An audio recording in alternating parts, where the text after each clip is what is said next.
Coming into this, I was a little bit weary. A lot of times I believe that houses aren't necessarily haunted, that people are. But there's definitely something here. I don't know if it's the people that lived here before or what's going on, but there's a heaviness to this place. And I mean, you feel it as soon as you walk in the house. And it definitely weighs on you throughout the day. I mean, we've been here shooting a couple of different scenes all day, and there are just times when you feel dizzy, there are times when you get a slight headache, there are times when you get disoriented. And so it definitely weighs on you. So when we got here today, we got here about 10:30 or 11. It was really starting to warm up, probably closer to upper 80s, maybe right around 90. Outside it was humid, it was muggy. We actually had to stop and get bug repellent. But inside the house, it literally felt like there was air conditioning.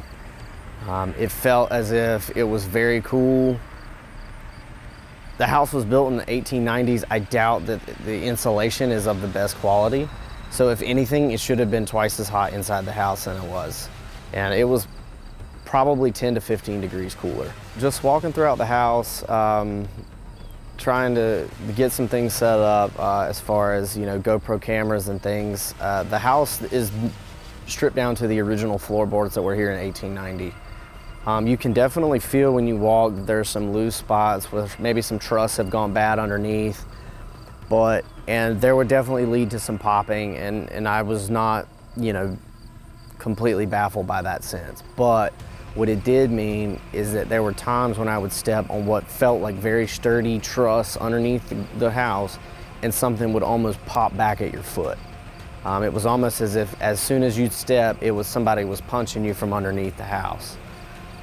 Flash forward, we're inside getting some footage with Dave and some stories of with it a little bit darker setting as opposed to earlier in the day. Mid-story, we were talking about a former resident of the house. One of the spirits or evil entities that is here, a black plastic sheet that he puts over the windows to keep people from looking in, and really to try to keep it from the sun from getting too much exposure inside, that I personally put back up with staple tacks into the door frame. Flew out of the window, not necessarily flew out, but it dropped out of the window to the below, to startling pretty much everybody that was in the house. And I'm getting dizzy because I'm standing in here, I gotta back up. They seek to destroy families, destroy souls, ruin you in any way you can. Something just knocked down that whole thing, dude. It doesn't like me talking about it. So, that was freaky, man. Upon being here yesterday and today, we've been here at all times of the day. We've been here now, we've been here earlier in the day, early morning, not early morning, but 10:30, and there were bugs around, mosquitoes, no-see-ums, little gnats and things, but never any flies.